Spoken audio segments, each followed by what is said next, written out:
wese akunda akazi, nagira ndabibutse yuko adacegwa ku kazi.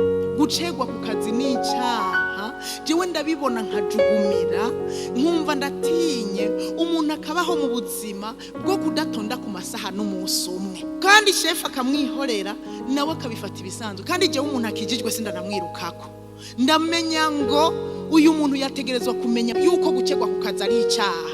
Erega no gucegwa mu rusengero, kuvuga ngo dutangura saa 3 ugashika saa 5, erega naco ni icyawe washitse wihana.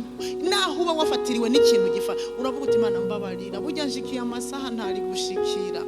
Udakoze amasaha kwiye uri kuriba. Hariho abantu bakora amasaha 3 ku munsi, abandi bakoze 8, barakugaya bakanuma. Tugerageze no kukazirera abakozi ba leta, murya amahera mutakoreye, abandi bakarya amahera bakoreye amasaha 8, nawe ukarya amahera wakoreye amasaha 3 4, ubura umusoma. Cyangwa ugatonda ku isaha washikayo saa 3 ukabugihaye amaguru igisagara. Urumva ndafatiriwe bwawe ninashitse hahandi birangora nahugiye mu byaha, kuko ari abakozi ba leta banadandaza, ukazusanga kubifatanya baza barabesha. Uyu mugore w'umunyabwenge yarakunda akazi, nico gituma yazinduka, nico gituma tabwoba yarafise kubwo gukunda ibikogwa. Yari n'umugore ategekaniriza akazoza. Umugore w'umunyabwenge arateganiriza akazoza, ngo yibutse ibyo mu gihe cya kera kizoza, waritwengera ukazi yuko yabiteguye byose neza, yabipanze. Umugore w'umunyabwenge yibutse ko Yesu azogaruka,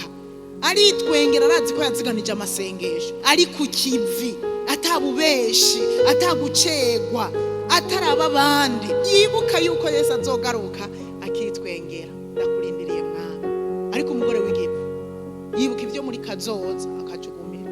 Ibintu byo kugaruka kwa Yesu nabyo baguma babivuga, bakaguma babisubiramo. Turabivuga nyene kuko azoza kandi ntagitevye. Ariko abagore b'ipfu ntazobatwara, none ko ashobora kubasanga basinziriye umukondora zosi.